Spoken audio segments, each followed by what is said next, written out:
Good morning. It's October 19th, 2013. I'm Jane Moore from the Martinez Oral History Project, and I'm here today with Shirley Skardoff to interview Harriett Burt in her home in Martinez. Thank you so much, Harriett, for joining us and participating in this very important project. Harriett, could you please tell us when you were born, where you were born, and your mother and father's names and a little bit about their background? Well, I was born in the East Oakland Hospital in Oakland, California on April 3rd, 1940. And my parents, Harold Rowan Burt, although he always preferred his nickname from high school and college, Doc, and my mother, Wilma Jean Brink Burt. She didn't particularly care for given first names, so she took Jean as her name, which means when I came on the scene, I was given my maternal grandmother's name, Harriet, and the middle name, Jean, but I could never use that. So. My dad's family came from Chico, California. Indeed, his grandfather had been a wagon train scout for about 3 trips across the plains after the Civil War from Missouri. And he, on the 3rd trip, brought his whole family and they settled in Chico. And they were wheat farmers. And my dad's mother's father was a Bavarian who had come over here and settled in Chico. And until the agricultural depression of the 1920s, the family was relatively well off. However, that depression that doesn't get as much play in history as the one in the 30s wiped them out. So my dad drove a bakery truck during college, finished Chico State in 3.5 years, working a full job, and became a teacher. And he taught in a little valley town before moving to the Bay Area and teaching and being principal of the Ashland School in the San Lorenzo district. He met Mom at a Chico State summer session. She had graduated from Cal and was doing her teaching education piece up in Chico, and they fell in love and married, and she was a substitute teacher for years. But at the time they married, Dad was principal of Ashland and 8th grade teacher, and did put together a wonderful display of a cafeteria food program he set up using WPA funds and surplus USDA food. And then he was always good all his life at getting things for free.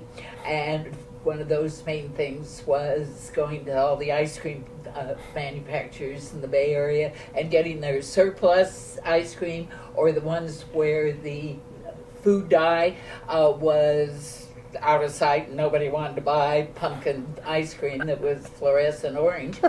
And he would save those, get those and give them to the kids.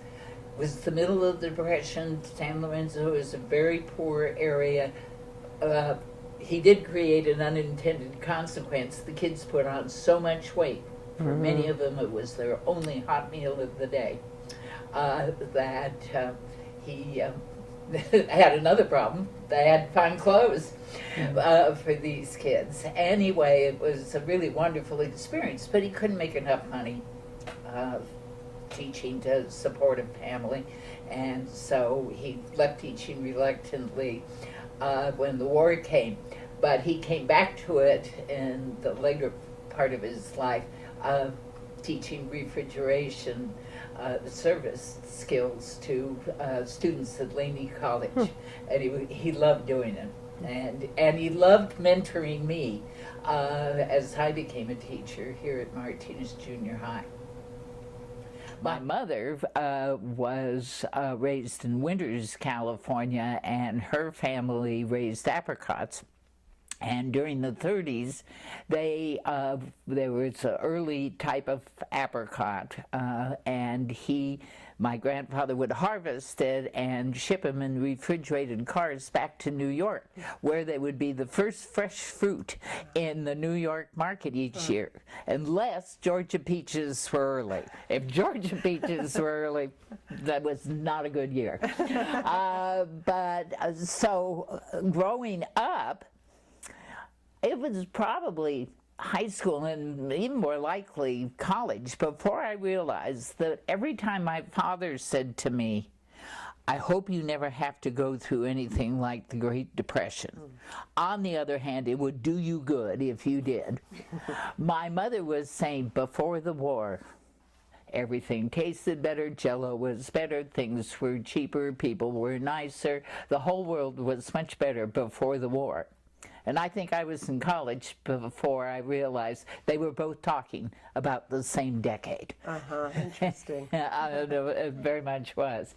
So in 1942, we moved to El Cerrito. My parents bought an old cabin in the El Cerrito Hills that a lot of the university professors had, little small cabins for weekend relaxation, and they would hike out from the campus and sort of enjoy this recreation time. And one of those houses had been bought and remodeled and made into a regular residence, and my parents bought it in 1942.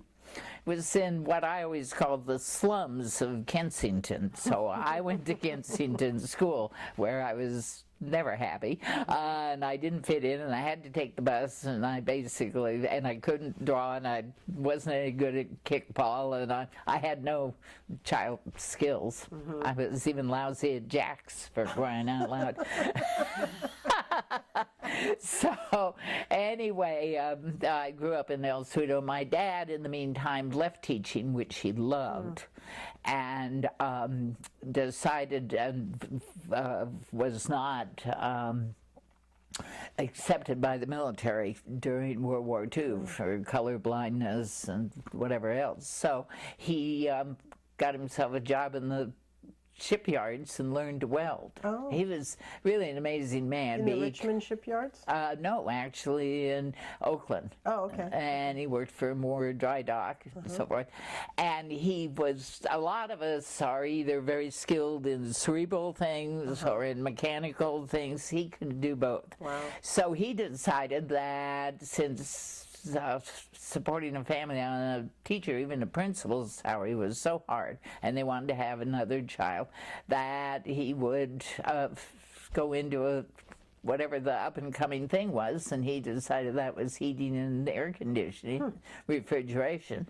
So he apprenticed himself to a fella in Oakland, and ended up having a career in sales and in internal teaching for Frigidaire, teaching servicemen how to service the new products. Back to his roots of teaching, but working in a different field. Interesting. And it ended up, they had a refrigeration program at Laney. I believe they still have it, and Dad got hired to teach it. So the last years of his sadly short life, he was thrilled because he was talking about refrigeration. Yeah. He was back teaching, and he fought for the vocational departments to get more pay and everything at Laney, and he was very, very happy. And then he became ill and died. Unfortunately. Before he was 60. So anyway, that's where I grew up. And your brother, what was your brother's name? My brother's name is Fred, and he was 7 years younger. They waited till after the war. Oh. And so he was 7 years younger, which I'm sorry about, but he was a great kid, and he inherited the mechanical bit. He even taught at Laney, and then ended up working at Lawrence Berkeley Lab on their heating and air conditioning isn't that interesting? Systems, which there are many and very sensitive up there. Right. But he unfortunately had diabetes and died 3 years ago. Oh, that's too bad. It's quite young. Yeah. So you, you have been in Martinez a long time. I think if I did my math correctly, to date to 2013, it's 51 years. You're Which right. is really impressive. I mean, it's having come here also myself in my adult life, I understand the draw to what a hometown it can become for someone. What can you just tell us a little bit about what brought you here and some of the people? I know that one of our most loved citizens, Sheila Greeley, was a friend of yours at UC Berkeley, and I think that may have been part of what drew you here. Well, interestingly enough, not. Oh, okay. But I'll tell that story. Growing up in the East Bay, and particularly in the Berkeley and El Cerrito part of it, you know, out here, this part of Central County is like back east, you know, and we had no interest in it particularly. And you only came to Martinez if you had jury duty, if you were getting a divorce, or if you were going to juvenile hall. I mean, that's as far as I knew. Choices. Yeah. And I just remember my mother didn't have a car, lived on the hill. There was not public transit. So when she got a jury summons, she always had to say, look, I can't do it. I can't get there, and I have little children and so forth. And my parents had a happy marriage, so they never needed those services, and I behaved myself. I guess I was more scared of them than I was of anything else, I suppose, from the standpoint of misbehaving. So I never came out to juvenile hall. So Martinez was out here. I maybe came out once when I was very small, because after the Port Chicago explosion, my father's company had the scrap contract, and so I had this vague remembrance of coming out on a really foggy winter day. If I'd remembered that, I might not have come here to tea. I hate the fog. Yeah. But the East Bay fog's fine, but not this fog. But anyway, I went to Cal in 1957. And interestingly enough, I got talked into Cal. Well, my mother said, go to Cal because it's so big, but you can get there from the bus, because there was a bus down at the bottom of our hill. And but you need to rush. You need to join a sorority so you have some group. But I basically went because my mother thought it was the best idea from the standpoint of convenience. Easy and the bus. transportation. Right. And she was a graduate of Cal. Oh, okay. And my grandfather went to Cal, and my uncle and all that. Well, I was an activity major in high school, and so I always got told by the counselors. Do you want to stop it for a second, Mike? You want to clip that back on your... So I ended up going to Cal, and then my parents moved to Fresno. My dad got a job in Fresno. That seemed like a great opportunity. So all of a sudden, a month after I started Cal, I'm living. Fortunately, I was chosen by a sorority, so I had some place to live. And they left, and I was Cal co-ed. So I loved Cal, and I did all the big time college stuff, and we even went to the Rose Bowl and all that year, and I studied hard enough. My mother said, if you study the way you did in high school, you'll flunk out in a semester. And that inspired me to at least do something. They were lousy grades, but they were passing grades. So anyway, at the end of 2 years, I decided that I wanted to be a teacher, and I was really interested in history and social science. And my folks said, if you want to be a teacher, then you come home to Fresno State, because the state colleges were much better. So I was sorry to, leave the big U, but on the other hand, I wasn't willing to go to work and pay. all my living expenses either. And so, okay. And I'm actually very glad I did. I had 2 wonderful college experiences. And then Cal was exciting and dynamic, and that's where I really knew I loved U.S. history. And Fresno, the competition wasn't so great, so I sort of rose to the top like whole milk over skim. But also there were professors there who really were there to teach.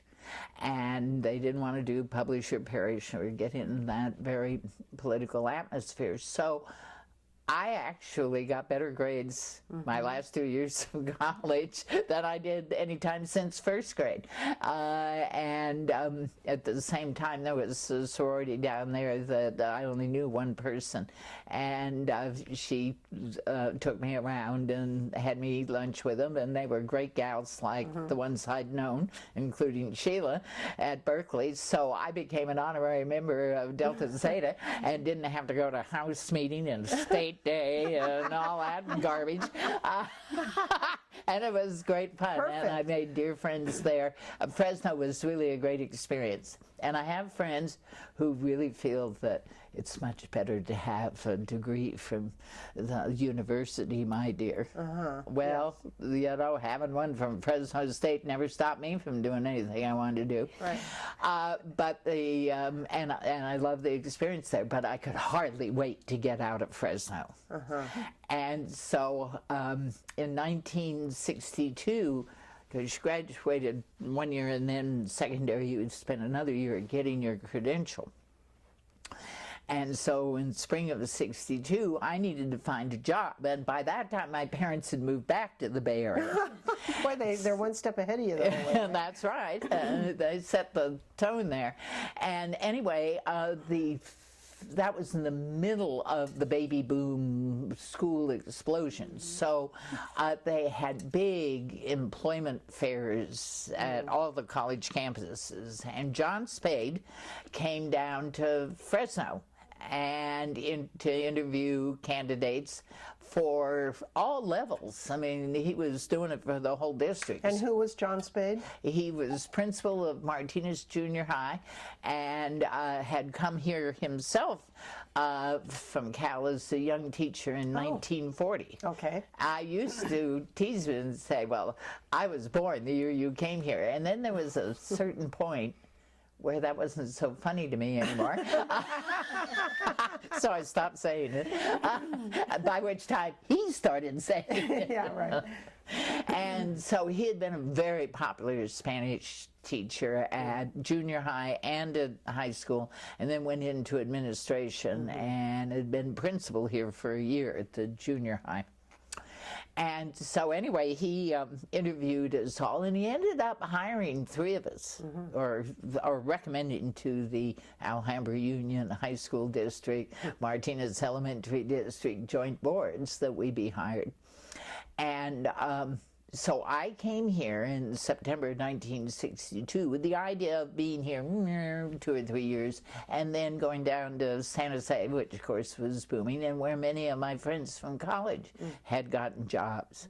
So I came here with no particular intention of staying. Of sticking around. And didn't you, he hired you to replace Mary Gillespie, who'd taught for 40 years? 43 years. 43 years. And I think you mentioned it was like replacing an icon. What was that like? I mean, talk about shoes to fill.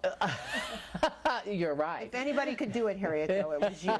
Well, and I wasn't so sure of that at the time. Not at that time, maybe. But, well, I became a junior high school teacher by accident. I was training for college, for high school. But my grades were so good and so forth, I was asked to stand for nomination as Fresno State's representative or nominee for a Woodrow Wilson Fellowship from Princeton University. Oh, right. And it was one of the most prestigious that there was at the time, and there was practically nothing for social science. This was post-Sputnik. So anyway, there was an interview at the campus, and I blew it. I mean, I just had never done anything like that and was just totally unprepared. And I hadn't been particularly interested anyway, so I wasn't upset about it. But a professor came up to me and was condoling me. And he was so sorry that I hadn't been chosen. But it was probably better, he said, because it's very hard for women to get jobs in university and college teaching. I mean, we had one woman there, but it was very hard. And so I would be better off in the high school. And the thing that's interesting to me about that story is not that he said that. He was being as nice and as comforting as he could be. The thing that interests me is I totally accepted it. And I wasn't brave enough. I mean, I would have been interested in law or journalism, and I wasn't brave enough to step outside. I didn't particularly want to be a teacher. Everybody always said, well, you will be, and your parents were, blah, blah, blah. But you know, I thought I didn't want to do that. And so now I'm doing it because I'm not brave enough to do anything else. And it's going to be high school, except that with the parents gone, I didn't have the use of the 57 Chevy turquoise and white Bel Air to get myself back and forth to student teaching at any of the area high schools.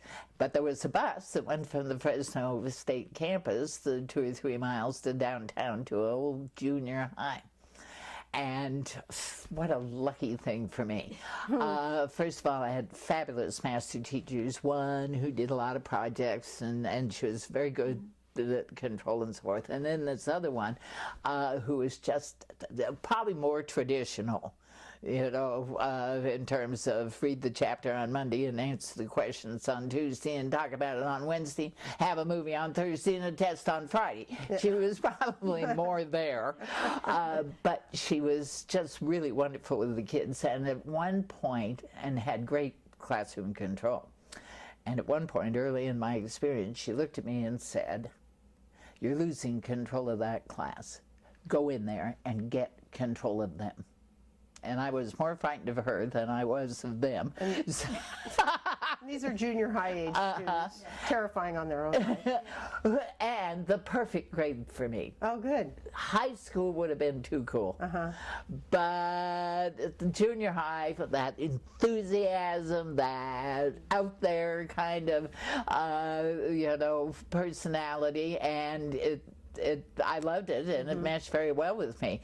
And I've, for years, quoted my master teacher, who would tell her kids the first day of class, "If you're good to me, I'll be nice to you, or I'll be wonderful to you, or whatever. And if you're bad to me, I'll be worse. I've had more practice." And of course the kids were still in their first day of school, and of course for 7th grade, terrified. It's a new experience and so forth, and then here's this, and some of them I think wanted to laugh but were afraid to, and others were just paralyzed. But later in the year they would say, "Oh, Mrs. Burt, I thought you were so mean the first day, but you're really fun." You know? And so it was great. It was the perfect match for me, and it all happened by accident. Isn't that funny? Huh? And Martinez also, because I was, and Mary Gillespie was old school. She could smell gum, so if you were chewing gum, she could smell it and tell you the flavor. People still talk about that 60 years later. And she carried a ruler around and would kind of whack you on the leg if they were sticking out in the. She was the old-fashioned school teacher. Wonderful lady who substituted. She retired in 62 because she was going to be 65 in September. She could have stayed one more year. She did not want to be forced out, so she retired before she had to go. And then she stayed and substituted for us until she was in her 80s. Wow, fantastic. And she was our best substitute. Everybody tried to get Mary. But I'm proud to say Mary always chose me over any other because the class was orderly, because I always told the kids they grade on your behavior, the substitutes. And I'll just tell you right now, anything below an A is an F. as far as I'm concerned. And I don't want to hear any excuses about it. You do anything they tell you to do, unless they tell you to line up and march out the windows, which were on the second floor. But I would explain teachers who are here that wasn't maybe their field. They were following whatever my directions were. If you thought it was something you shouldn't be doing, just go ahead and do it, and we'll straighten it out, you know, when I get back. And so I always got A's, nearly always. And Mary loved to come to my class. I was always very honored by that. And I'd just say, Mary, we're working on this, you know, section, and so she could. She said in my class she could teach. She was a wonderful, wonderful woman, but a very different personality than mine. You know? And you taught at the junior high from in the 60s and the 70s, right? From 1962 to 1978 in the classroom, and U.S. history the last 10 years of that, except for 1 year or 2 years when I had leave and I was teaching in Australia. And then I wanted to do more for teachers and kids, and so I was active in the local CTA chapter, but statewide it was much too political. I mean, everything was political, but nobody was thinking really about kids in the teaching. And so I thought, well, I'll try administration. Although I'd always suspected that I'd be like John Spade, a much better, more enthusiastic teacher than I was an administrator. And that turned out to be true. Yeah. And the first year was very, very hard, but we had some real challenges in that class. And Judy Foster had come by that time to be the principal, and she was wonderful and did an excellent job, but we had to really move the junior high ahead into a much stronger. What year were you in the administration? 78 to 80. Okay. 2 years. And the next year was much easier, but then I realized I didn't like that kind of work. Right. So that's when I left the district, but I got a job teaching behavior management workshops all over the country. Right. We had the workshop, and I called up the founder of it and said, it's working.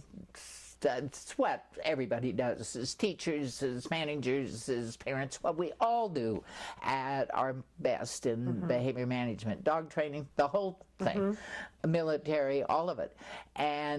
But we often don't know, if we're not trained, what those principles are. So when the kids behavior me, I basically thought I was lucky. But through this workshop, I learned I was skilled. And so that was a job I did for 15 years. Right. They had that workshop for the teachers, right? Yeah. And that's where you learned about it at the junior high, and then went on later to work for them, which, you know, was a fantastic career for you, I know. And you traveled everywhere, and it was a natural fit for you again. But I didn't know that at the. I did know that I could do that workshop. Right. And there was humor in it, and I mean, and I had instant credibility being a junior high teacher. Yes. Nobody else in the grade K-12 can stand junior high. They're all afraid of them. Right. Yeah. So are the parents. That's right. And the parents says, how could you stand, 6 classes? And I would say, yeah, but I have nights and weekends off, 3 months vacation. For you, it's relentless. And I did parent workshops too, even though I was the parent. And they would then in the break they would say, how many kids did you say you had? Because I was very upfront, I didn't have any. Or, you were in my kitchen at 6 o'clock tonight. It was a great fun experience. But John Spade, he really encouraged me, and he loved teaching so much. He would come to evaluate me, and sometimes within 5 minutes, he would be up at the front of the room having taken over the class. Just and couldn't resist. I'd sit in the back and watch him. Learn some things, and the kids, were always very good and very interested. But I didn't want to go through the rest of my career in education as he had done. Basically, not happy. Yeah, And right. not really skilled. So I would have gone back to the classroom if I hadn't gotten that job.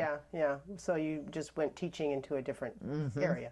So I know that there's a fantastic stories, and when you came to Martinez, you lived on Jones Street, and you were rooming in Ruth Randall's house, and the women that you came in contact with there, I mean, talk about the who's who of the early years of Martinez. So I know you have those memories, and we want to get those names and stories on tape, Harriet. So if you could just kind of go through some of your memories from that time period. I think that some of the names that I had was Elsa Mudd, Jane Butcher, and Harriet Kelly, and any others that come to mind. Right, That would be fantastic. Well, there were a lot. When I came here was at the end of the years when often teachers did board somewhere. It was much less common in 1962, but I've been living at home basically, or at the dorm at Fresno State, or at the sorority house, so I didn't have anything.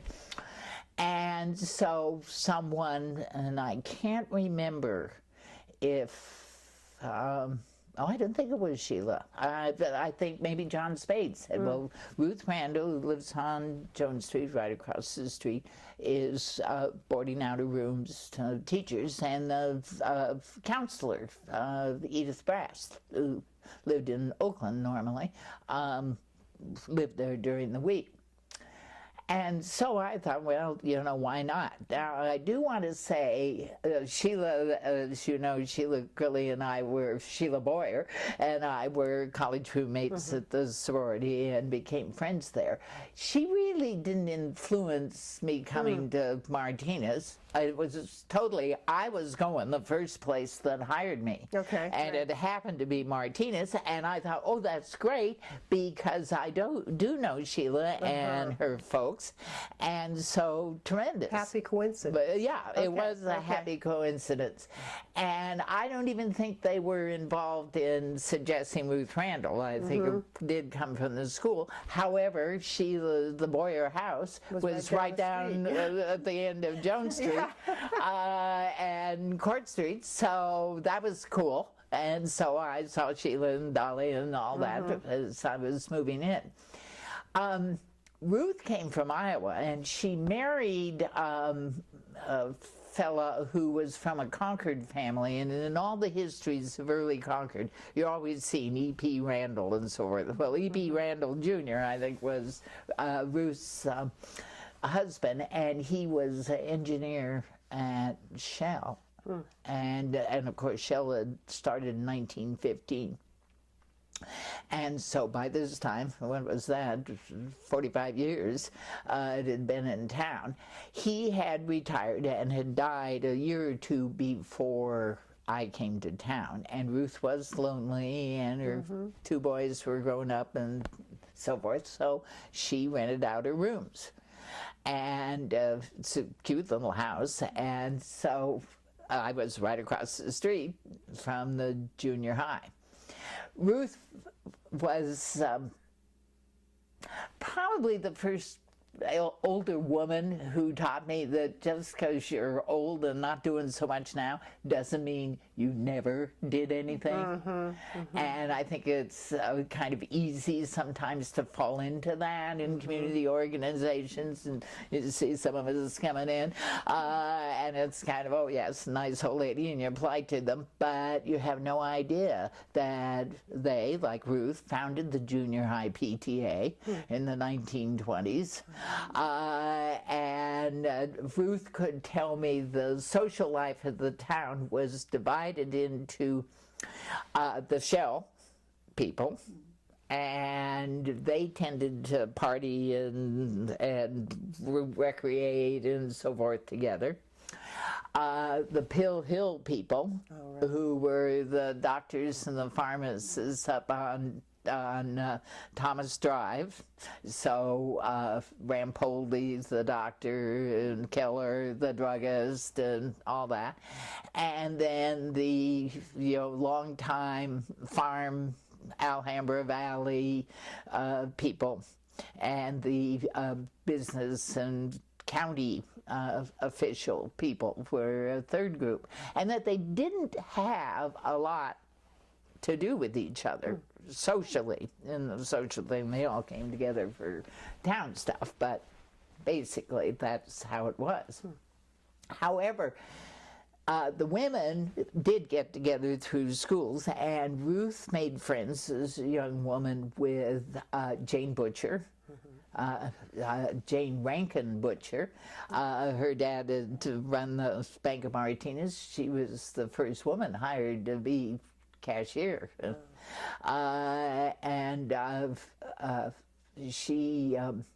Phyllis Wainwright was her daughter, and Bill Wainwright is her grandson. And so Jane and Ruth became best pals. And I guess through their kids in school and that kind of thing. But she told me one time, and I wish I'd gotten more details on it. Apparently, Ruth and Jane decided one time that they were tired of housekeeping and making the school lunches and doing all this stuff, and they were gonna just take a few days off and go to Berkeley. So they did. And they never told their husbands what they did. Oh, really? And she didn't really tell me what she did either. That story's gone. That's right. But I'm sure it was, shopping and going to the movies and out to dinner. Well, what time period was this, perhaps? I think sometime in the 20s. Okay, so going from Martinez to Berkeley in the 1920s for a few days away from home was huge. I mean, it was a transportation thing, and it was a whole social. What she did was she went down and caught the SP. Oh, okay, the train. And you'd go in there, and then of course they had key system, for transportation. And what else they did, I don't know. Right, had a great time, I'm sure. But it was not uncommon to go on the train. In fact, a lot of Alhambra students who went to Cal were daily commuters on the train. And Rita Davy, Campalia, told me years later that when she graduated, I think she was in the class of 38, and got accepted to Cal. She rode the train every day, and with all the other students from Pittsburgh and Antioch and wherever, and Martinez, and had such a great time, she flunked out. She was very clear about that. Quite a train ride. I know, they played cards. It was just great fun. And so anyway, and then she married Al Campaglia, and what a wonderful woman Rita was. I miss her to this day.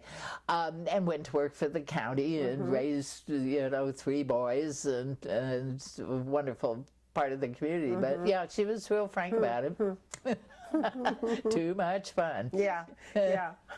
So Jane and Ruth were obviously good friends, but they also had this kind of forward-thinking thought process about their place in the community and their way they were raising their families and that kind of thing. What other kind of community? They did, but they were also traditional, housewives, but very bright, and they were part of the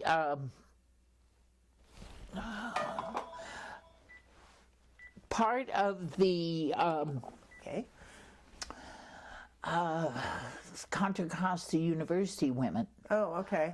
Which was formed in the 1930s. Okay. The precursor to AUW. So they did participate in having a lot of programs of intellectual content and projects to encourage girls to seek higher education. They raised $25 for a scholarship, kind of thing, which is a lot of money in those days. Right. And they were stalwart members of the Martinez Music Study Club, now Music Forum, and indeed were part of the group that put on the monthly concerts of amateur and semi-pro and even professional musicians at the Congregational Church.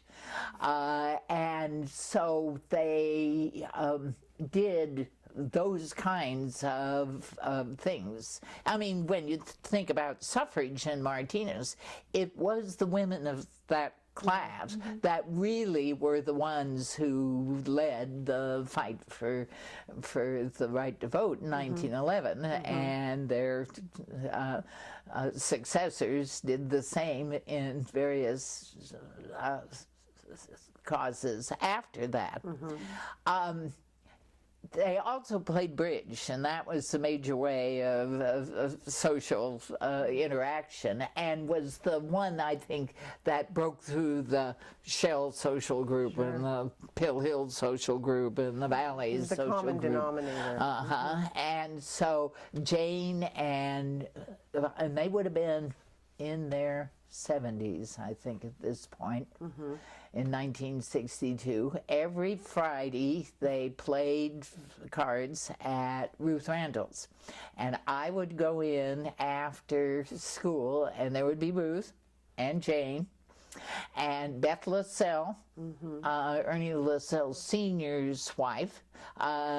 Dina, what's her name, lives in their house on the corner of Main and Ward. Zachariah. Okay. And her husband lived there now. And this character named Elsa Mudd. And I actually don't know very much about Elsa Mudd and Heard her name. what her husband did or whatever, but she was sharp-talking old gal with snow white hair, and I would walk in there, and she swore like a trooper, and so if the cards were bad, when I opened the door, I'd hear Elsa saying, "Damn it to hell," whatever, and she'd have a cigarette hanging out of her mouth, because, of course, ladies could smoke then, and Ruth didn't, I don't think, but she didn't mind that I did. I smoked like a fiend.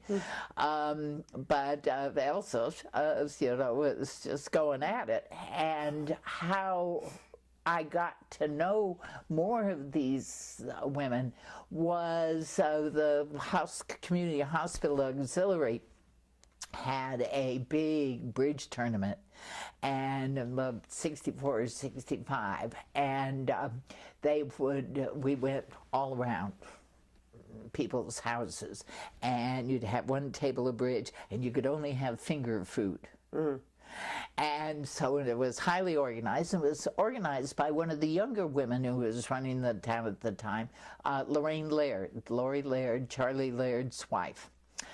And she was not terribly popular with a lot of the other ladies because she felt like she knew how to do things, and indeed she did. And she could never quite forget she was Mrs. Charles Laird. After Charlie retired and died shortly thereafter, she became someone quite different. But she was a very capable woman, and so there would be talk around the bridge table. Lori can't quite get over that she's Mrs. Charles Laird, and she never finished college, It'd be that kind of thing. And so those kinds of comments would go. But by and large, they all worked together to raise money for things. And Lorraine Laird became someone that I grew just really admire and like a lot, and I miss her greatly too.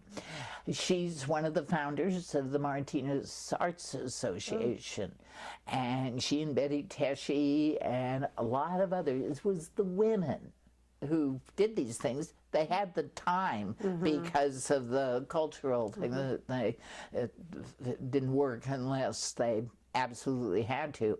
And so there was this energy and ability that, you know, we've missed. Yeah. Since, and now it's being taken on by the older, early retiree people. That's so true. Yes. And so the service clubs have, a lot of them have changed their membership to reflect that. And but this talented group of gals, but they did have sharp comments about each other, and there would be comments about some of the various marriages around. And Ruth, you know, had all the gossip. There'd been a huge scandal where two couples had done everything together for years, and then one of the husbands and the other wife, and the thing broke up, and the woman whose husband left lived here in town for years. Wonderful woman. Of course, they never mentioned it. I would never mention it, but I remember thinking, what a great gal you are. And it must have been really hard when this all first happened. And she just, you know, stood up and was a delightful, tremendous person. I think that's part of the amazing draw to this town is that we live in a small town community feel in the middle of the Bay Area. So you get the impact of those families that have known each other, kids that have grown up together, the stories that kind of intertwine, and that's part of the draw to Martinez, and it's part of what makes it such a rich community.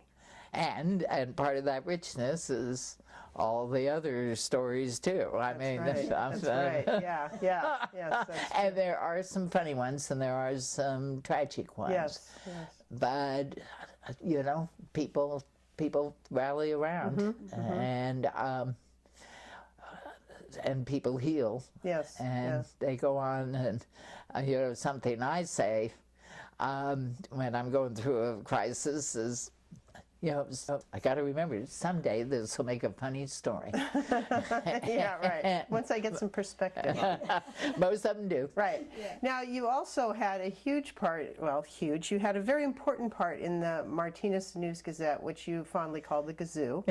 And, you know, for a local paper, it's had so many lives and so many different directions. So I just think it would be interesting to hear some of your time there. I know you worked part-time. You were the society column writer, is that right? Well, among other things, and you just most recently have been writing up until this year, 2013, for them. So there's been quite a legacy of you with the Gazette, and I think the way it's recorded history, some of the big issues that have happened in this town. I mean, ones I was aware of, the Franklin Hills, you know, the Muir Heritage Land Trust coming to fruition, just all the activism being reported in the paper. So that would be interesting to hear about. Well, of course, I had taken journalism in high school, and I thought I wanted to be a journalist, and so I volunteered for the Daily Cal, and lasted about 2 months.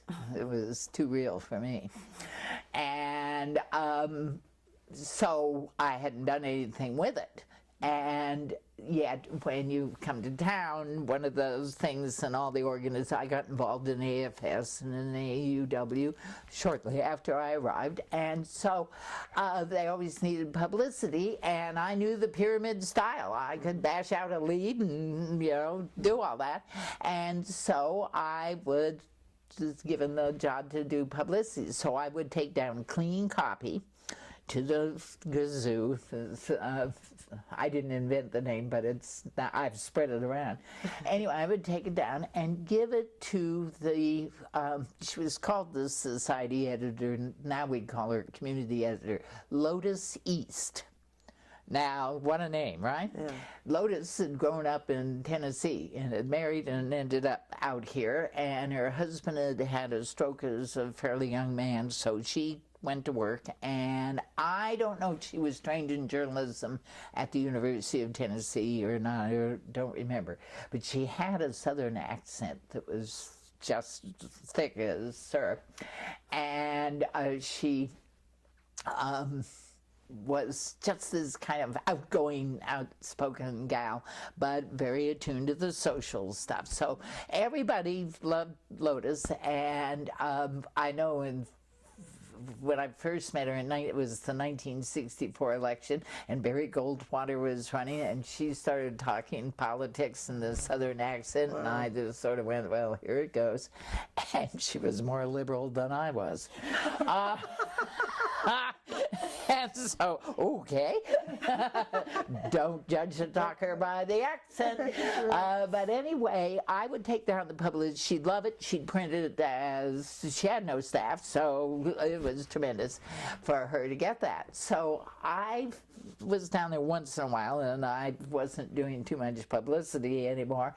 And I was walking down Court Street by the Gazette offices, now the gallery, and the door to the editorial office opened, and out comes Lotus, and I'm congratulating her. She's just been appointed editor-in-chief of the newspaper, the first woman in the state of California to have that job in the modern time. And she says, Harriet, I need you to come in this summer and do the society page. And I'm looking at her because she had been the society editor. Then Pat Perryman had helped her out on it, Heidi's mom. And so Pat was chosen to be the society editor, but she'd set up a family vacation. And she said, I can't come until it was going to be 3 or 4 weeks, and I can't come in until then. And Lotus said, so I need somebody for the 4 weeks. And I said, Lotus, I can't do that. I mean, I don't know how to lay out a page or do any of that. I mean, we'd done it in high school, but this is big time. Yeah. And it was the old days when you had dummy sheets and columns, and then you would take a thick pencil, and you'd put a little 1 or 2 words of the headline, and you'd put a number for how many columns, like 3, and how big the type was, point size, 36, and how many lines, 2.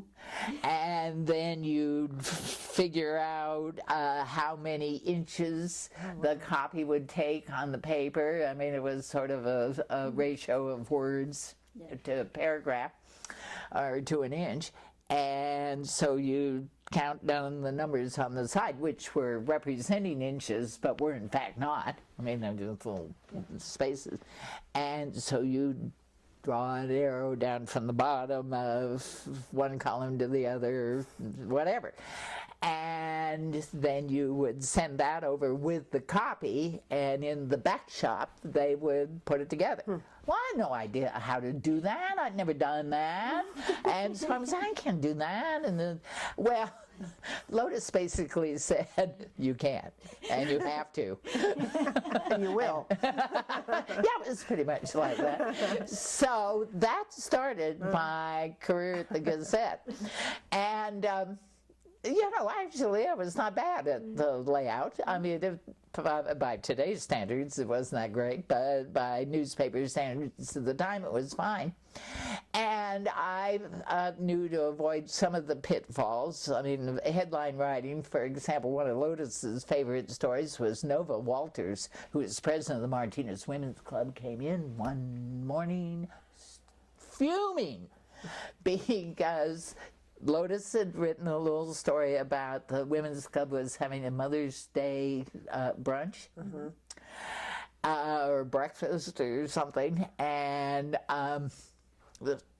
Lotus had written the headline for it, and the headline was, May Breakfast Comes Up.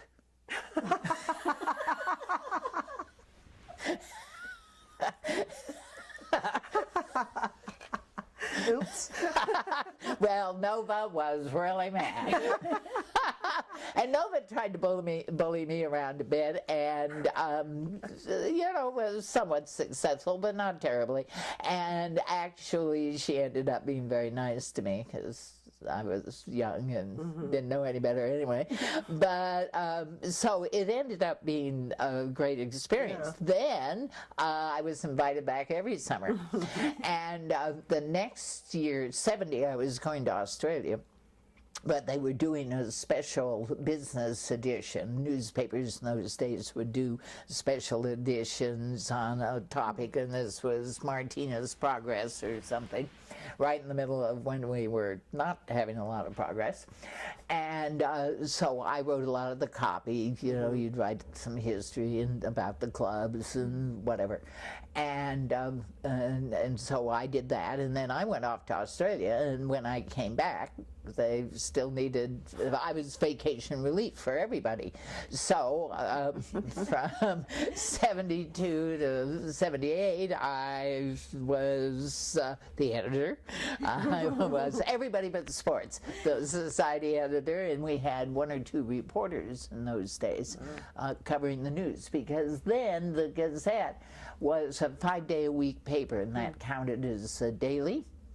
And so we had, official status. Now we're not a daily anymore, and more like a weekly. It's only 3 days. Right. But we also had a larger staff, some larger, and we had a sports editor. What was the circulation in that? Was it countywide, or was it just? It was countywide until the early 60s. And by the time I started, it was really just Martinez. And So it was 5 days a week Martinez. 6 or 8. And then it was bought by Luther Gibson, who owned the Vallejo Times-Herald and was a state senator from Solano County, and that's when it really reduced in size. By that time, Dean Lesher had come to town, and he was doing the green sheet, which was a throwaway for the advertising, but he was developing a staff so that they had news in it as well, and it was beginning its climb up to become the premier paper of the area. But if you go back in the files, Contra Costa Gazette covered every town in Central County, and a lot of Richmond news as well. And because it was the county seat and the largest business town in this part of the county, it had a great deal of advertising and a great deal of news in it. And it wasn't able to keep up with the change in where people lived. Right. And once the suburbs developed and the shopping centers came in and so forth, it was. But it was a great source of information for those local challenges, the local hot button issues. And I think that that's been one of the, in all aspects, depending on who the editor was, it took that tone. But I think that's one of the unique things about it, that it is local news, and it really can focus on those local issues. Were you part of some of those bigger battles of journalism? When I worked on it,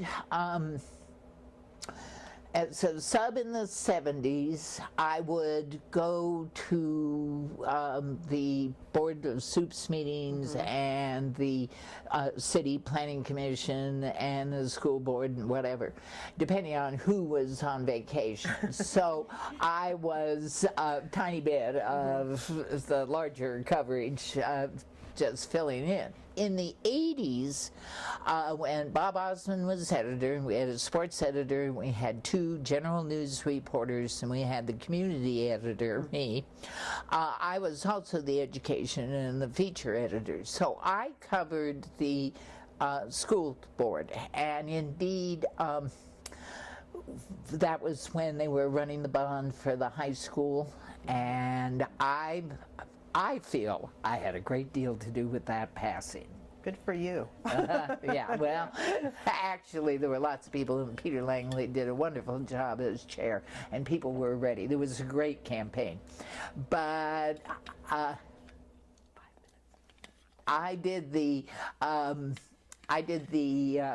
school board and went up and took a picture or had our photographer, we had one of those then, taking a picture of the junior high custodian taking his arm and shoving it through a hole in the toilet in the girls' bathroom downstairs at the junior high. It had been blown out some years before by a firecracker, and it was just boarded over and had never been fixed. So here's Keith with his hand coming up from the toilet from outside, and we ran that on the front page. And people could not get over that. Wow. And talked about it. I learned when I worked on the Gazette, if 3 people came up to me and said something about an article in the front page that day, it was a big deal. We were going to hear about it everywhere. And it's a rule of thumb that still works. And so I was involved in that, but as I say, I don't want to take away from that wonderful campaign. Peter did a wonderful job getting us all together, and Martinez steps up for its schools. Yes, they do. And it has done that ever since. Your reporting and journalism on that, so you want to go ahead and carry on with that? Well, of course, you know I'm going to start with the history. It goes back to 1858, and it's one of the oldest continuously published newspapers in the state of California. So I talked, when Yael Laron was still the editor in 2008, I talked to her. I actually bullied her. Quite honest. Well, she stands up for herself, so she was good about it, to do a 150th anniversary special. And I worked a lot on that. And David Payne, the publisher, Senator Gibson's grandson, agreed to it. And so we had a lot of fun with it. And people like Lorraine Bray called on Sunday morning after she'd read it all and was so thrilled. And it was a fun thing to work on. Very important thing to have in the archives of our history also. So thank you for doing that. Well, it was really a labor of love, and also to kind of explain how the paper had been for so many years when it was the only one out here, and the new and probably somewhat reduced role that it's taken to just covering local events and local issues. Not well supported, I have to say, on the corporate level, and so it really needs some more resources, and I've said that publicly, and I've said it to the face of the publisher, as a matter of fact. But people work very, very hard on it, and local sports gets coverage you would get nowhere else. And as you pointed out, in the 80s, when we were still a weekly, there were the huge issues, the environmental issues, the Rhone-Poulenc whole issue with what was going on out there in communities for a safe environment. The AFSer from Australia, who's become a dear friend of mine, came back to visit 40 years after going to Alhambra. And she was here in 69, 70 when the downtown was closing up. Penny's had left, Woolworths had left, there were empty storefronts all over. We used to have a record store, it was gone. And so then I drive her down Main Street in 2011 and 2012. She came both years, and she is astounded how much better the town looks. The trees, the brick buildings, there's lots of restaurants. And the thing that's important to me about that is we sit here and have sat here for decades fighting about what to do about downtown in connection with the rest of Martinez, and really not focusing on building the unity of the whole town on both sides of Highway 4, and fighting over redevelopment and doing all that stuff. And somebody who came here and lived here in 69, 70 and comes back 40 years later and goes, whoa, you did this. This is wonderful. It looks so much better. And then I drive her down Alhambra Avenue, and she looks up, and the Franklin Hills are free of housing. You saved those hills. I said, well, I didn't do it, but a significant group of people in the community did it, and we're so fortunate that that happened. And the Gazette did cover, my friend Jim Carumpus covered a great deal of that. And that the Gazette was really instrumental in that and in the improvement of the schools. It's a great addition to the community. And now, within the limits of staff and technology, they've got a website now. Yes, they do. And they're running a lot of things. And Aaron Clark, the current editor, is a trained journalist, and we haven't had that for years. I will tell you something about the old Contra Costa Gazette days, though. This is where you came to start in the Bay Area. And we've had scads of reporters who became, in their own period, quite well known in the Bay Area and even state journalism. Al Martinez, Elliot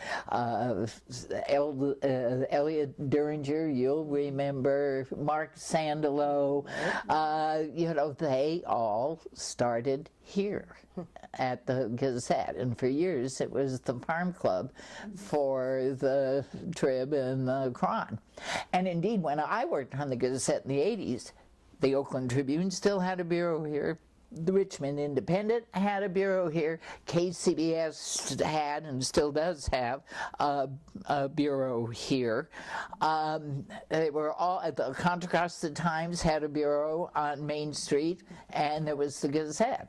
And so we had a lot of journalists, and we had a lot of lunches with wine at Amato's. Some of the best reporting happened after those lunches, right? Absolutely. And of course, everybody from the Amatos on down said if the walls in that building could talk. Yeah, I bet. But anyway, it was an important time, and the Gazette had a great deal to do with the Gazette. And I'll tell you, I wrote the best wedding stories you ever saw. Not those little poopy things they run on Saturday, but I mean, we had the whole thing with pictures and the lists of all the bridesmaids and all the rest. It was pretty fun. I will tell you a funny story, though, about the Gazette, and I'm going to name names.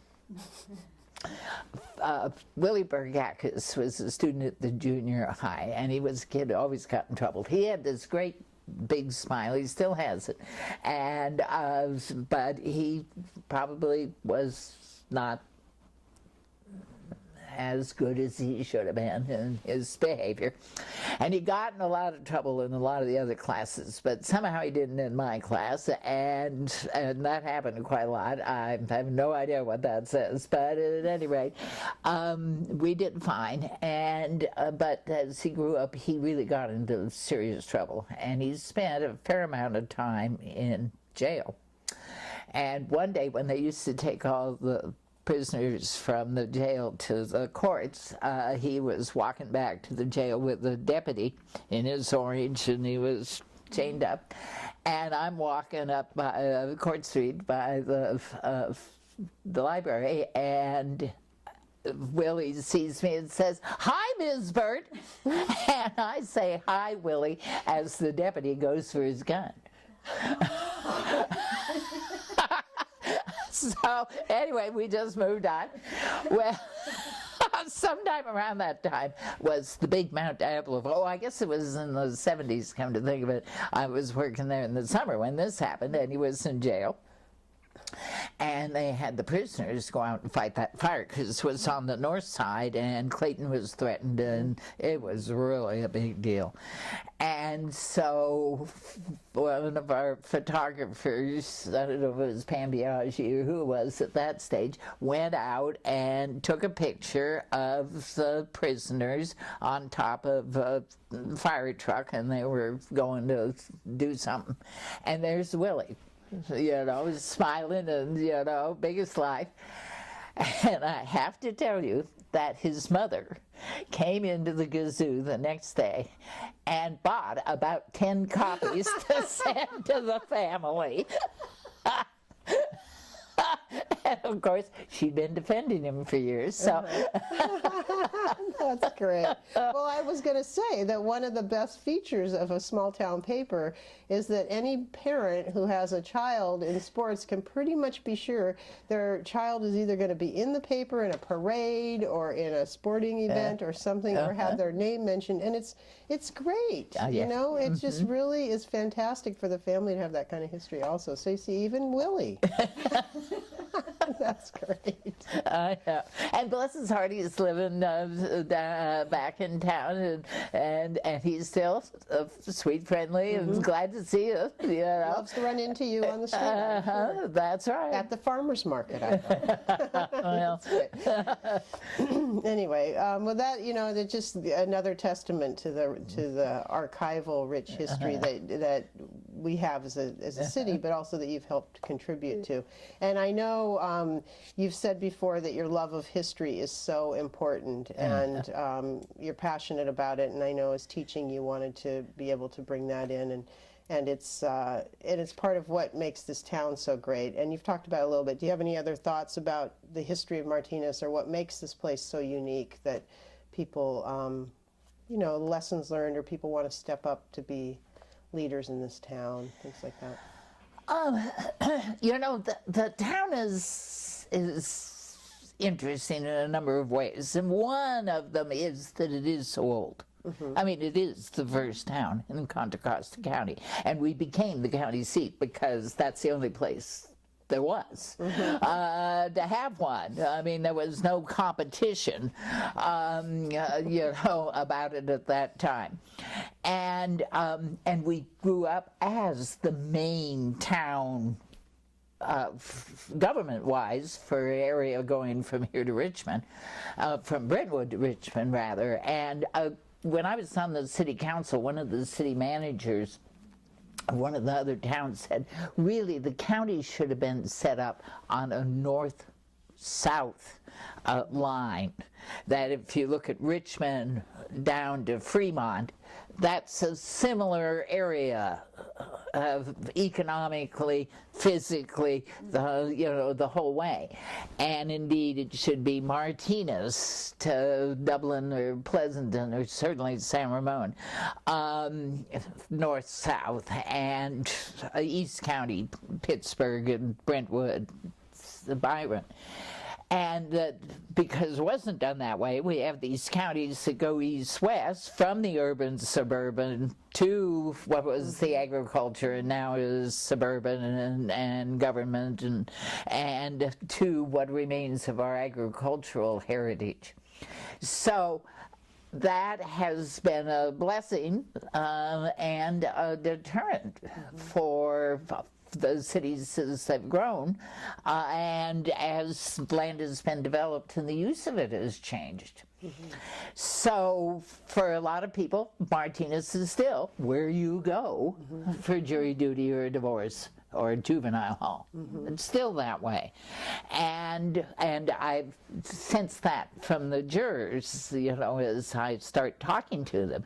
But their response is always, oh gosh, I had no idea there was this history. And of course, they love the Martinez story, but they're also very interested in the other things that we're talking about. And it isn't just Joe DiMaggio and the Van Gundy brothers, but the ferry and the fact that there were 250 people a day lined up to go across the ferry to get to the gold fields, and you know, the different things that there are here that they had no idea of.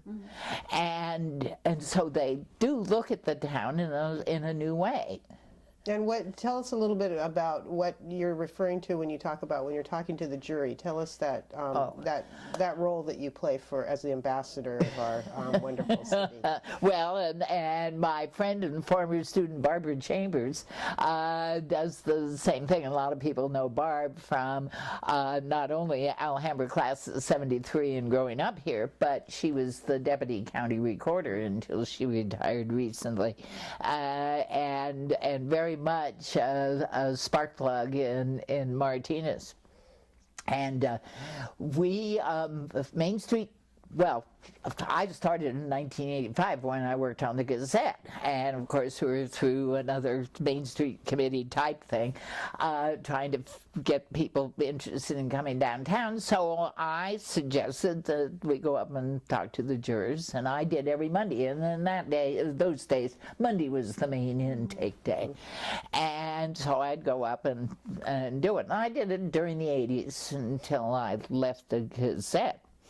And then off and on, people thought it was a great idea, but it was hard to find people who were able, had the time to do it on a sustained basis. Leanne Peterson, who's done such a wonderful job on, with her crew of volunteers and our hardworking board on Main Street Martinez. I don't particularly care to go to the zombie beer crawl, but they're Happening today. happening today. 800 tickets have been sold. And you know, other people do, and I think a lot of the great events and so forth, she and this crowd of volunteers are putting together are really wonderful. But at any rate,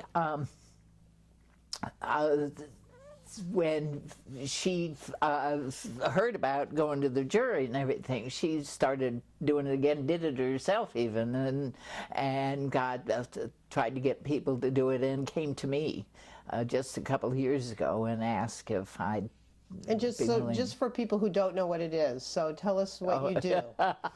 Go to the jury could be just about anything. Well, that's true. Well, I go into the jury assembly room on Monday morning and wait for them to finish processing the jurors, and they have the staff there explains what's expected and how long they might have to be here, and also, and they show a film on jury service, a general film on it. It's quite good, actually. And then I get up and I introduce myself as representing Main Street Martinez and welcoming on behalf of all the businesses and residents to our town. And then I tell them that I know when I'm addressing a group of people who are here on Monday morning, I know I'm addressing a group of people who are somewhere where they would rather not be. And sometimes they just smile weakly, and sometimes there's laughter and relaxation. It's like, right, she's right. And then I'd say, but now that you are here, I hope you enjoy our town enough so you'll want to come back sometime when you don't have to. Mm-hmm. So then I settle in and tell them about the histories. Mm-hmm. And in fact, the two ranchos, and connected to, you know, you're sitting on Rancho Las Huntas, the Welch Rancho, which extended to Walnut Creek. And as you go down Main Street, I'm careful not to mention individual businesses, but when you see an internationally known coffee bar, right next to there is a creek. That's Alhambra Creek, and to the west was the Rancho El Pinol Martinez Rancho. And so I don't get very much of the history done, but can talk about the Americans, Robert Semple over in Solano County, who talked Vallejo into letting him start a town. And Vallejo said it's got to be named after my wife, Benicia. Well, Francisco was her first name, but that was too much like San Francisco. And then he had to set up a ferry to the Contra Costa. That was a coast which at that time had no town, just the two ranchos. And then another American out here to seek his fortune while the Mexicans still owned California, William Smith. Who married a Martinez daughter, and when the gold rush happened, nobody was taking the ferry. It didn't even come on a regular schedule. It was an on-demand ferry. But with the gold rush, that all changed, and he got the Martinez family to agree to survey the lots and sell them and start a town. And by 1849, we had a hotel and a general store and houses. And I'm sorry to say that we started the end of the wonderful redwood forests in Moraga. So, you know, all the old growth has gone from there. Yeah. But tie in the fact that Moraga applied to be the headquarters to the United Nations, you know, and the County Historical Society has that. Plug the museum, you know. That's all. Yeah, but what a great, you know, gives them a sense of where they are and a jewel that they may not be aware of. And one of the jury staff members who comes in and explains jury duty has noted to me on a number of occasions that they always give me applause, and he never gets applause.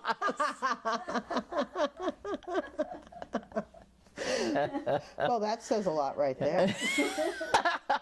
Well, and lots of people say, oh, it's so boring here. I mean, you were a breath of fresh air or something, you know, so anyway. Well, and you've been a part of so many groups. I mean, so many people know Harriett Burt as the town's MC, and I know you've stepped away from that role lately. But you know, it's just been so. You're a constant. You're a consistent person for this town to be able to be involved in a lot of groups. Are there some groups, I mean, the Kiwanians and all of these different groups that you've been a part of, is there a thread there that you want to talk about, or is there a feeling that makes you want to participate? Well, I probably am a joiner. I definitely am, I guess. As I was thinking about this, I noted that I've always been somebody who always sort of knew who everybody was in any group. I knew their names. I mean, there's lots of people.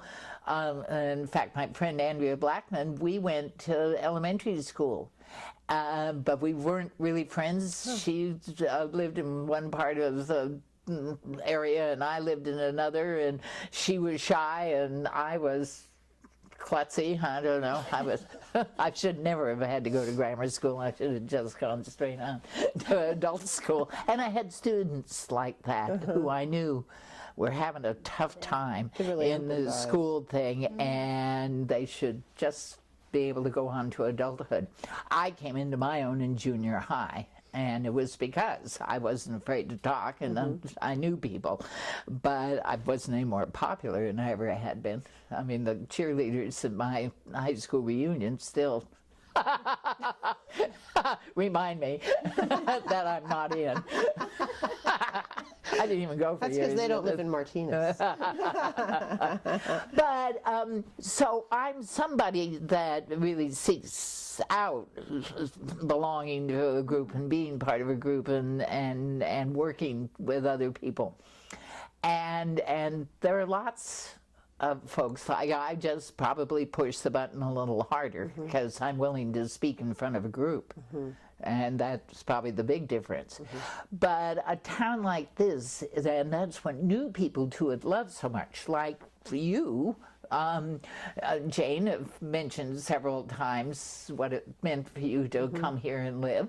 Well, there are so many different things to work on.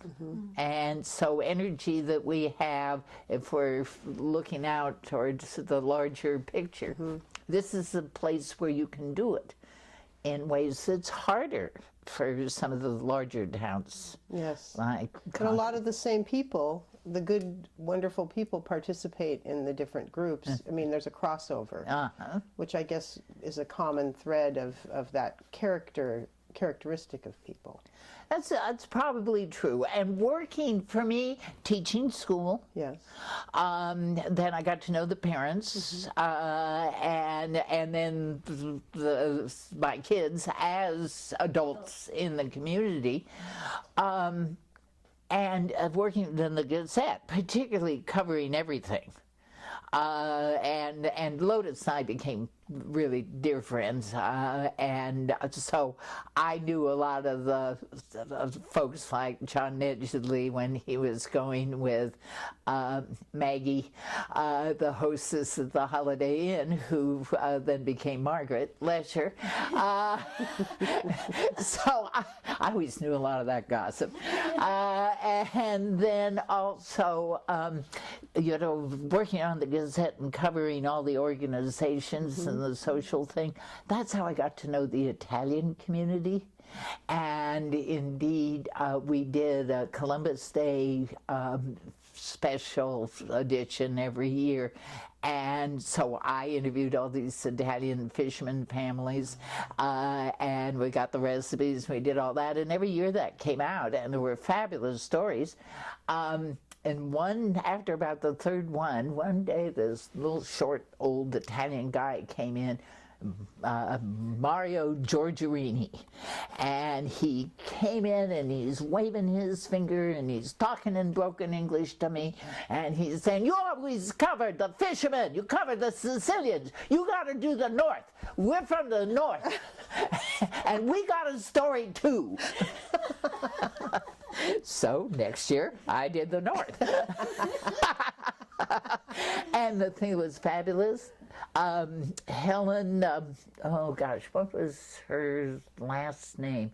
Her family name is Grilly, and so she was kind of related to Sheila, to her husband, but first husband, but Helen Kessler, that's it. And Mr. Kessler was active in the senior center, so I knew him from all that stuff. And Helen and I had met at a few things. Well, it turns out that her father took his family back to Italy in the 20s. Maybe, and that happened a lot. You hear about it every so once in a while, but usually not so much. But it did here in this case, and they lived there for a number of years. And Helen said it seemed obvious the war was coming, but his dad put off coming back. And so they got caught there in the war. And she, as a young woman, remembered bombing and her farm, the family farm was hit, and how terrifying it was. And then she grows up and she meets Tom Kessler, who's an Austrian. And of course, northern Italy and Austria, they're blood enemies. She married Tom, and they settled here, came back here, and they lived their life here. And Helen's still alive. I see her once in a while. She's in her 90s. Tom's gone. But it was another wonderful aspect of the town. So I got to know all the Italians. And of course, they sold me tickets, or comped me tickets, because I was reporting it, to the Sons of Italy and the Italian Catholic Federation. And pretty soon, that's where I started calling raffle numbers. Oh, okay. And they would have millions of prizes, and it was old-fashioned raffles, so there'd be a big thing of Tide soap. I mean, not these gorgeous baskets, Yeah, right. filled with primo wine and olive oil, but stuff you could use at home. Right. Depression era. Right. Poor family era prizes, things that people would really appreciate. Oh, and those were huge gifts at that time. That's what people needed. Yeah. And in the 80s, some of the old gals were still given those, and they were still appreciated. But oh my God, there would be hundreds. That's where the Sons of Italy rules came. 3 times we're moving on. I call the ticket 3 times. Oh, I see. I get it. It goes over my shoulder. Well, between you and John Pereira, we've had some great, callers in our community. So, That's right. he was also such a fantastic auctioneer. He's a pro. Yeah. It's totally amateur hour for me, and it's too stressful for me. It's just the group's money depends on me doing this. So, well, I do think, though, Harriet, you have done some great fundraising that I've been a part of too. And when I donated a cake one time, I remember you got the crowd so worked up that we got 2 cakes out of the deal for the top dollar for that political campaign we were working on together. So, you do know how to work the crowd, I would say, to the advantage of whatever the cause is. So thank you for that. Yeah. There's also, you know, I know that you were on the city council, and what did you feel about working on the city council? How was that time period? That was 1992?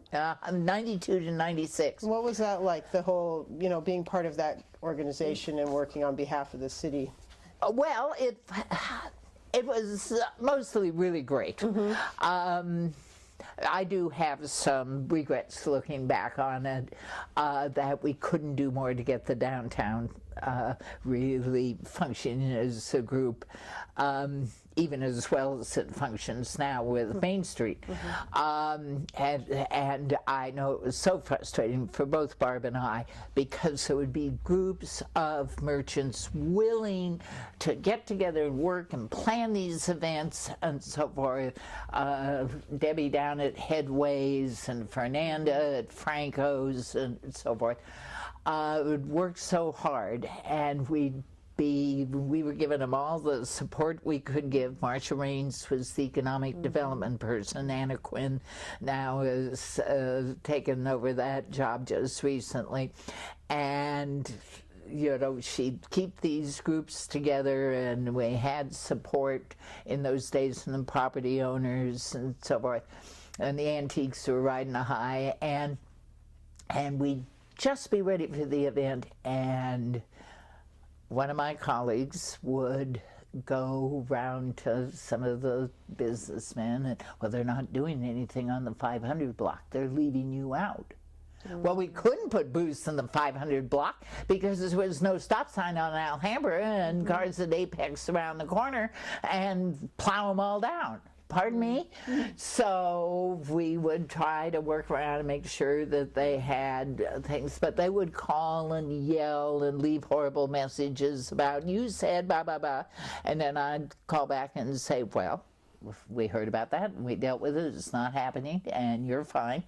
And the person would say, oh, okay, and start to hang up. I grabbed her with my powerful voice and said, wait a minute. You called, left me this rude, awful message that was not even based on actual fact, and I answered and told you we had prevented any problem from happening, and you're just going to hang up and not even say thank you? That's the teacher in you. Boy, it was. We always joked about the 50-foot finger.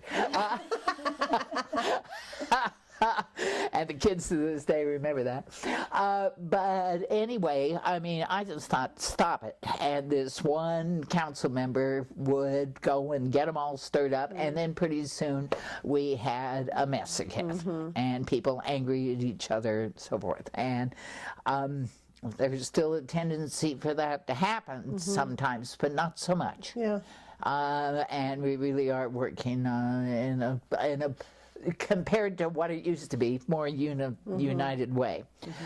The budget also went bad, and I know I learned a lesson from when your city manager tells you, oh, you know, if the clouds align with Mars and the rain comes on this day and not on that day, but the sun shines all during the month of April, it'll all be wonderful. Well, it wasn't, and there was a real problem there with budget and funding, and it was a time when that was happening in a lot of cities, and I certainly learned a lesson that I've watched with current councils. Sometimes, where's the money?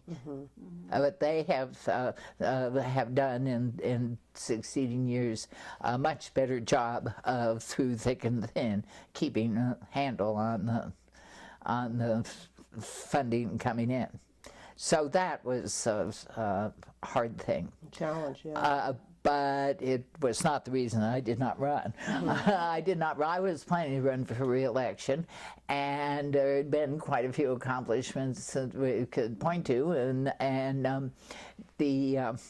but I was let go from the discipline thing.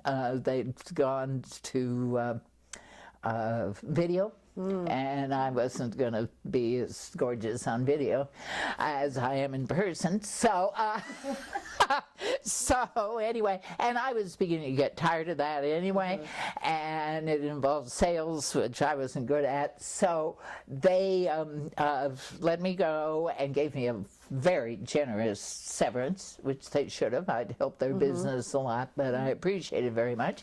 So I went over and volunteered on Delane Easton's campaign for state public superintendent, instruction of superintendent, and first as a volunteer, and Loretta Lynch, a young, bright Democrat, was running the campaign, and she saw something in me, so for the general election, I got a meager salary, and some responsibility. I ran the office and ran the volunteers. We didn't use a mail house. We did all Delane statewide mailings with volunteers in San Francisco and down in the financial district in a donated office.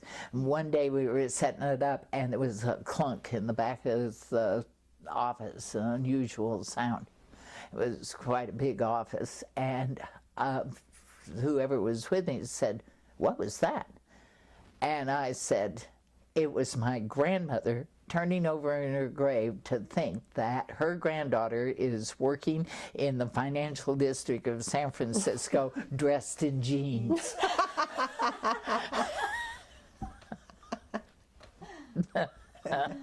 So anyway, from that I got a job as deputy chief of staff and running the office for the Board of Equalization chair, who was elected that same night, 94. Only two Democrats won, and they were Delane and Johan. And so I had to organize and run his office in Hayward. So I couldn't be around. You couldn't go in the coffee shops, wasn't in the supermarket when everybody else was, etc. And I had a commute, and I was working 12 hours a day, so I realized, I can't do both, and so I didn't run for re-election. So that was kind of interesting that there you find yourself in a time period working outside of Martinez after all of these years of being just embedded in the community. Now you're down doing something else and long hours, big commute. How did that were you having withdrawal symptoms from Martinez? No, actually, I was glad to have a well-paying job with Benny's, and it was political. It was, my job was not. In fact, my job was to keep the politics and the campaign stuff out of the office. Kathy Ivers worked for Johan for a while in his campaign office and got it all set up, and that was she was great at that. And so she was a great support to me to keep the political and the fundraising, any of that, out of the office. And so then Loretta Lynch got appointed by Gray Davis to be a member of the Public Utilities Commission and to be president. And she remembered me, and we kept up in the intervening years, and she remembered that I did a good job running the Easton office. So she called, I ran into her at a fundraiser for Torlakson, and we'd been talking about maybe I should come over there, but this one day she was just in despair and desperation.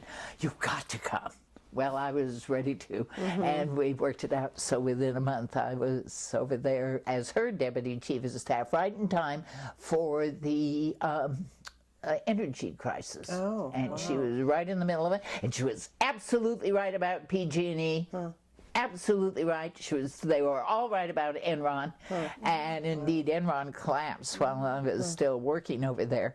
And but they were riding high during the energy crisis. fascinating I time. bet that was. Yeah. And so for me, it is very different. It wasn't working here embedded in local news. I was embedded in state news, and in a behind-the-scenes role. But I was the one who kept Loretta's office functioning. Her schedule worked so she could, do the job she was doing, and she was right about how corrupt and inefficient the energy industry was and continues to be in some ways.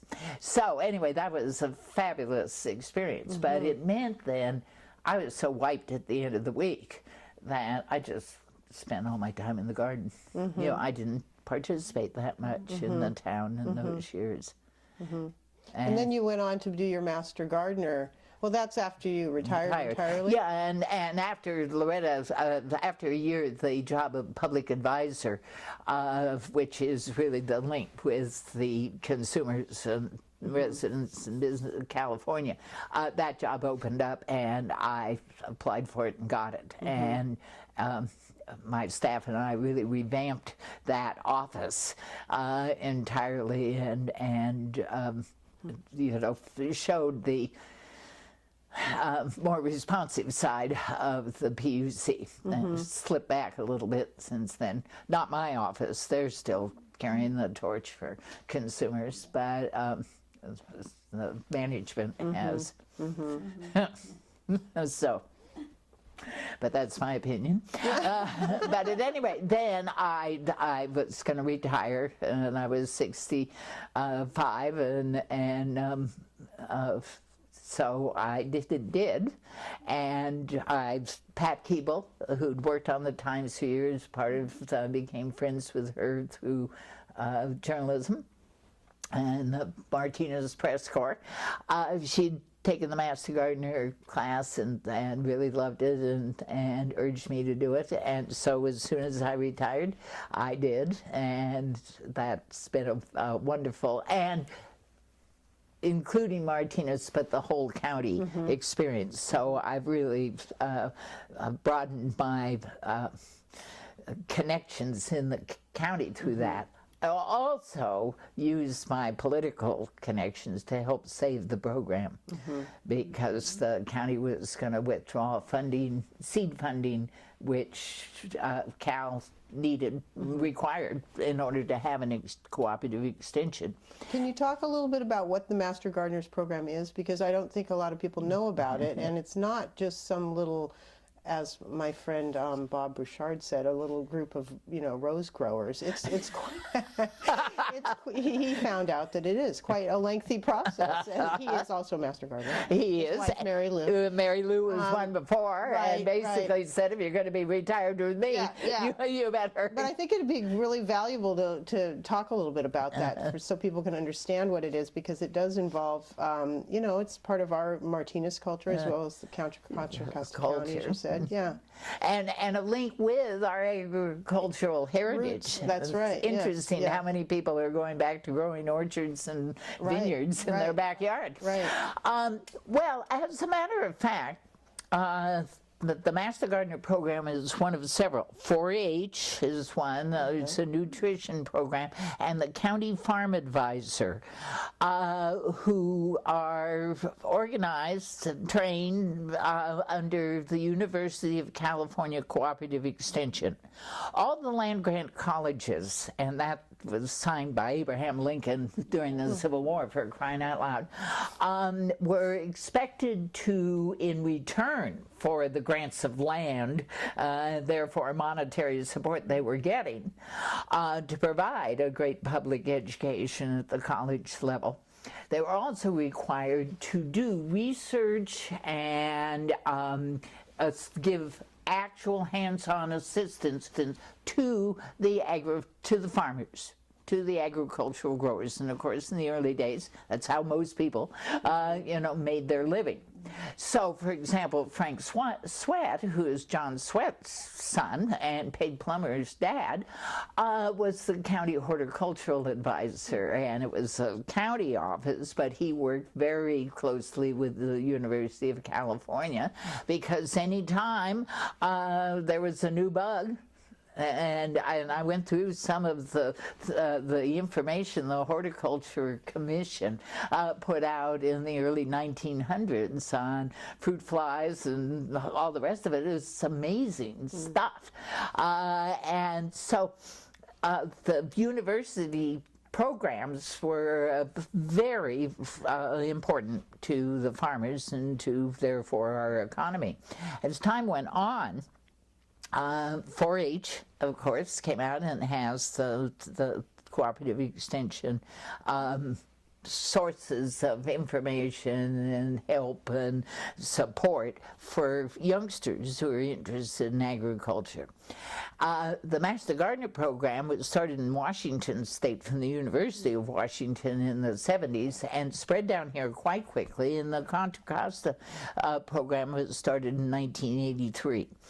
And it provides scientific-based training, often by members of the university, but not always. Sometimes it's master gardeners or other members of cooperative extension. So it's just not the UC faculty, it'll be other experts in extension programs around the state.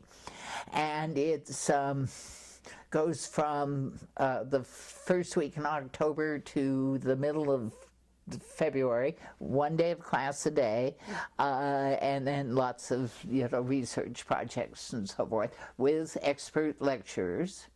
And at the end, you're a certified master gardener, and you have to do so many hours of volunteer service in the community and so many hours of education to keep your certification. So, for example, you go to the farmers market on Sundays, one Sunday a month down here on Main Street. There's Ask a Master Gardener, and they've got all the, you see all the cards. I mean, they have individual cards on, what to do about ants, and,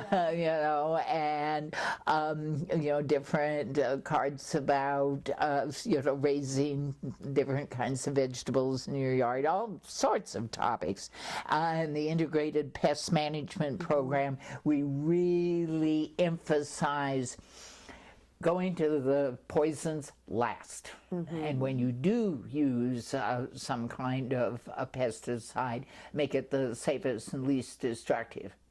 You'll see articles in the Times on Saturday, smaller ones now, about the speakers we have at our demonstration garden, our garden in Walnut Creek, each week, talking about everything. I mean, Miggs and I went one time last year because gophers had come into Miggs' yard in Forest Hills.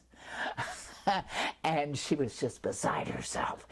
And so we went over, and here was this very, good, complete discussion, and the different kinds of strategies to, use to stop gophers in their tracks, and the warning not to use rodenticides. If you've got rats or mice, don't use those poisons that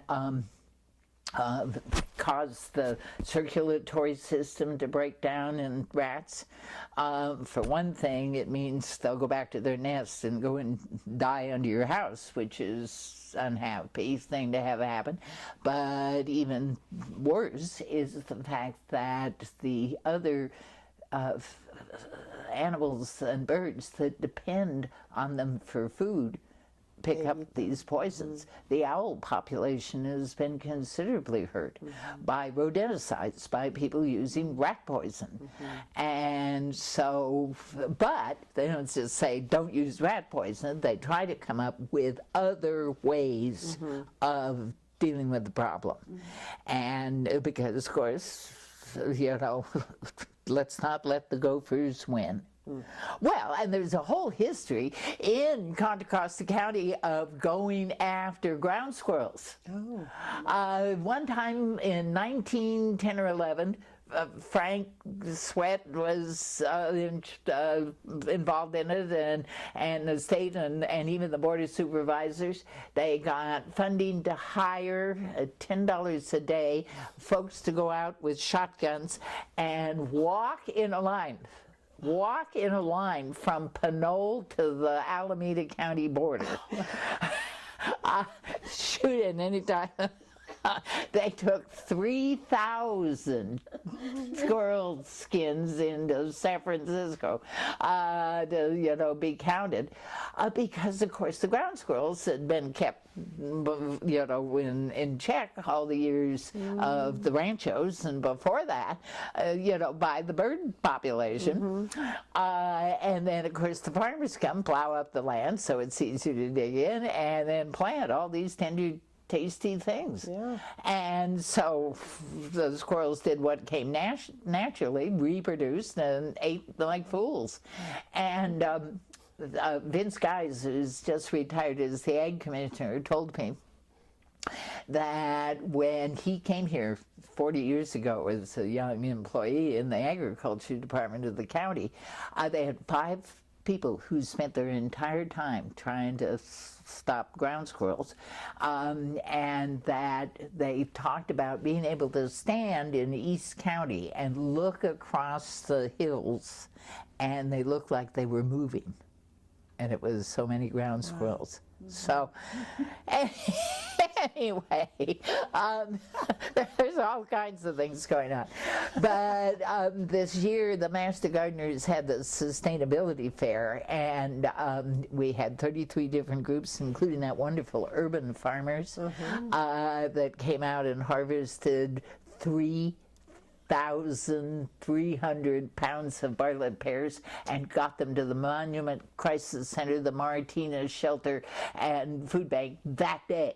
So those 19 kids then at the shelter had fresh pears by 5 o'clock in the afternoon. Wonderful. And it's a tremendous volunteer. So we work with a lot of those different groups. Now the county supervisors knows who we are. And so this year they gave us a proclamation and a big hoorah in August for the 30th anniversary of Master Gardeners here. 4 years ago, when Administrator Troy first came to town, and the budget was in dreadful crisis. I mean, I don't blame him one bit for looking for everything he could find.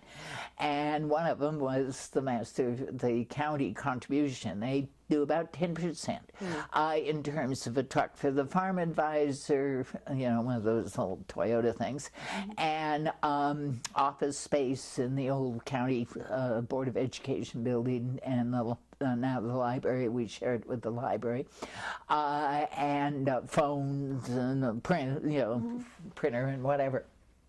He was going to pull all that, and if you did, the thing about cooperative extension, if you go in to have a county extension office, the county's got to put up some of the money, not a lot, but some. And so Cal said, we can't go there if they're not doing it. And we figured out that they're getting about $3 million in research and all the rest. And they were going to save 300,000, maybe even less than that. So when they first found out about it, the county director got the 4-H kids, and as I describe it, you got 50 4-Hers and parents down there crying. So that was the first clue. And then the farmers in Brentwood said, "What? You would take away Janet Caprill, our county farm advisor, lives here in Martinez, great gal, and she's the county farm advisor, found some cherry disease, cherry buckskin, and when it first showed up in Brentwood, it could have wiped out the industry there. And she came back, got the Master Gardeners together, we went out and got volunteer hours, searching all the trees and marking which ones had it so they could be removed. Cherry buckskin is no longer threatening the cherry crops out in Brentwood. And they said, "You're going to do what?" And so, then there was some other thing that happened, and then it got down to August, and the budget is going to be voted on, and it's still in there. So, I just been elected president of the Master Gardeners, and we just started our garden. And we had no idea if we were going to even be in existence in January 1st of the next year. So, I know Mary Pifo because her dad was State Senator John Nedgley, and every year at Tom Torlickson's thing when chili cook-off, and I always made sure the senator got introduced 2 or 3 times during the afternoon so people could go over, and by that time he was 90 and, you know, be honored. And so she knew me for that reason. Federal Glover was on the Pittsburgh City Council when I was on the Martinez one. Gail Olkema was on Lafayette when I was on Martinez. Who was there was one more that I knew. Wasn't Karen Mitchoff, the person, Susan Bonilla, I didn't know, but she was in favor of the program, and she's the one that really pushed the rest of them to get going, and so she listened to us all. Anyway, so we called all those people and appeared before the Board of Supervisors and sent former Supervisor Tom, it's the guy out in Richmond. I'm losing last names all the time. Tom Powers out there to work on it, and he was starting his sustainable farm out in Alhambra Valley, and so they figured out this was not a good idea. They had no idea. They didn't know the value of it. And how much was being done for the county that they didn't have to pay for. Right. And so anyway, we ended up having, so it was a real hurdle, and everybody stepped up at the right time. And the fact that I'd been on the city council and worked with those people and they knew me and trusted me helped. But it took a spearheader, and so that was you pulling the resources from all your past acquaintances and showing the importance. And, yeah, right. So, but how many minutes? 5 minutes? Well, I will just tell you one last thing about this. At the presentation, our president accepted, and Mary Pifo came down and said wonderful things. It took her a while. Took some pushing to get her going. Tommy Vanderbrook was her chief of staff, and I really worked most closely with her. Anyway, I happened to look over, it was applause and everybody's beaming, and I'm grinning myself, and I look over at Chief Administrator Twa. And bless his heart, he grinned back. And you know now, because one of the frustrations for him was, we have this huge budget crisis, and you're spending all your time talking about $300,000. Yeah. Well, then take it off the table. Yeah. And they did. Well, Harriett, I cannot thank you enough. I think that you have shared with us that you have had a life of happy coincidences. Yes, and I have. We are so fortunate to have had those coincidences bring you to Martinez, and all you've shared and the contributions to our community. I think that the entire town is grateful for that, and thank you for everything you do and that you're going to continue to do. It's not like this is your swan song. We're just managing to get this part into history. We'll probably do part 2 in another 10 years. Well, it's lovely of you to say that, but I have to, and you're right about the happy coincidences. I didn't intend to stay. Going to Australia is when I really realized that this was my town, and I needed to stay here. But you know, I didn't do it alone. I may have been the loudest one in the room, but it wasn't just me. And I think that's, for me, probably the most satisfying part of it all is all the wonderful people that I've known, all the great stories I've picked up, and all the things that we can see we've accomplished, and we have more to do. but we all work together on it. Thank you.